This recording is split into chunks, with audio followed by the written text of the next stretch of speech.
नमस्ते दोस्तों, क्या आपने कभी सोचा है कि पैसे की बचत और वित्तीय आजादी सिर्फ अमीरों के लिए नहीं बल्कि आपके और मेरे जैसे आम लोगों के लिए भी मुमकिन है। आज मैं आपको एक ऐसी कहानी सुनाने जा रहा हूं जो आपको प्रेरित करेगी कि छोटे छोटे कदमों से आप अपनी जिंदगी बदल सकते हैं। यह है राहुल की कहानी, एक आम लड़के की जिसने मेहनत, अनुशासन और स्मार्ट सोच से वित्तीय आजादी की राह पकड़ी। तो चलिए शुरू करते हैं। राहुल एक छोटे से शहर का 25 साल का लड़का था। वो एक प्राइवेट कंपनी में जॉब करता था जहाँ उसे महीने के 25,000 रुपए मिलते थे, लेकिन हर महीने का आखिरी हफ्ता राहुल के लिए मुश्किल होता था। क्रेडिट कार्ड के बिल, दोस्तों के साथ बाहर खाना, ऑनलाइन शॉपिंग, उसकी सारी कमाई हवा हो जाती थी। राहुल सोचता, पैसे बचाना तो अमीरों का काम है, मेरे पास तो बस इतना है कि गाड़ी में पेट्रोल डल जाए और बिल भर जाए। एक दिन राहुल अपने गाँव गया जहाँ उसकी मुलाकात अपने पुराने स्कूल टीचर शर्मा सर से हुई। शर्मा सर रिटायर हो चुके थे और एक छोटे से मकान में सुखी जीवन जी रहे थे। राहुल ने देखा कि उनके पास न तो बड़ी गाड़ी थी न महंगा फोन, फिर भी वो खुश थे। राहुल ने पूछा, सर आप इतने संतुष्ट कैसे हैं? मेरी तो सैलरी खत्म हो जाती है और मैं हमेशा तनाव में रहता हूँ। शर्मा सर मुस्कुराए और बोले, राहुल पैसा कमाना जितना जरूरी है उतना ही जरूरी है उसे बचाना और सही जगह लगाना। मैंने अपनी जिंदगी में एक साधारण नियम अपनाया, पहले खुद को पे करो। राहुल ने उत्सुकता से पूछा, खुद को पे करो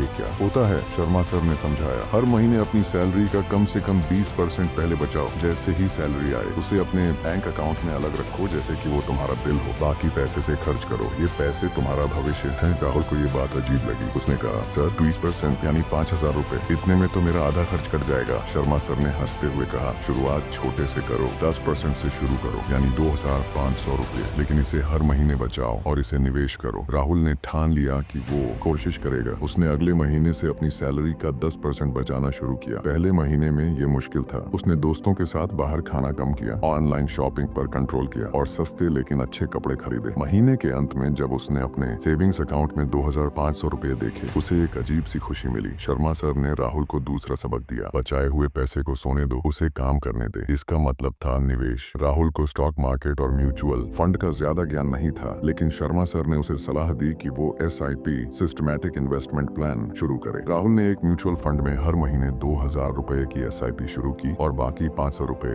एक फिक्स डिपॉजिट में डाले। पहले साल में राहुल ने देखा कि उसका पैसा धीरे धीरे बढ़ रहा था। उसका आत्मविश्वास बढ़ा और उसने अपनी बचत को 15% तक बढ़ा दिया। वो अब हर महीने 3,750 रुपए बचा रहा था। उसने अपने क्रेडिट कार्ड का इस्तेमाल कम किया और जरूरत पड़ने पर ही उधार लिया। धीरे धीरे उसका तनाव कम होने लगा। उसे एहसास हुआ कि पैसे का सही मैनेजमेंट उसकी जिंदगी को कितना आसान बना सकता है। तीसरा सबक था जरूरत और चाहत में फर्क समझो। राहुल ने देखा कि वो पहले हर नई चीज खरीदने की चाहत में पैसे खर्च कर देता था। शर्मा सर ने उसे सिखाया कि हर खर्च से पहले खुद से पूछो, क्या मुझे इसकी जरूरत है या ये सिर्फ मेरी चाहत है? इस सवाल ने राहुल की सोच बदल दी। उसने ब्रांडेड कपड़ों की जगह किफायती लेकिन स्टाइलिश कपड़े चुने और अपने पुराने फोन को 1 साल और चलाया। 3 साल बाद राहुल के पास 1.5 लाख रुपए की बचत थी। उसने इस पैसे का कुछ हिस्सा एक छोटे से बिजनेस आइडिया में लगाया, एक ऑनलाइन स्टोर जहां वो अपने गांव के हस्तशिल्प प्रोडक्ट्स बेचने लगा। उसका बिजनेस धीरे धीरे चल पड़ा और उसकी आमदनी बढ़ने लगी। अब वो सिर्फ अपनी सैलरी पर निर्भर नहीं था। आज राहुल 30 साल का है। वो अपने छोटे से बिजनेस और जॉब से अच्छी कमाई करता है। उसने अपने लिए एक छोटा सा फ्लैट खरीदने का प्लान बनाया है और वो पूरी तरह कर्ज मुक्त है। राहुल की जिंदगी बदल गई सिर्फ इसलिए क्योंकि उसने छोटे छोटे कदम उठाए, बचत, निवेश और अनुशासन। दोस्तों, राहुल की कहानी हमें सिखाती है कि वित्तीय आजादी कोई जादू नहीं है, ये छोटी छोटी आदतों का नतीजा है। आज से ही शुरू करें, अपनी सैलरी का 10% बचाएं, उसे निवेश करें और जरूरत चाहत में फर्क समझें। अगर राहुल कर सकता है तो आप भी कर सकते हैं। स्क्रीन पर टेक्स्ट, आज से बचत शुरू करें, आपका भविष्य आपका इंतजार कर रहा है। तो दोस्तों, इस कहानी से आपको क्या सीख मिली कमेंट में बताइए और इस वीडियो को लाइक और शेयर करें ताकि और लोग प्रेरित हों। सब्सक्राइब करना ना भूलें और अगली मोटिवेशनल कहानी के लिए बेल आइकन दबाएं। मिलते हैं अगले वीडियो में। इस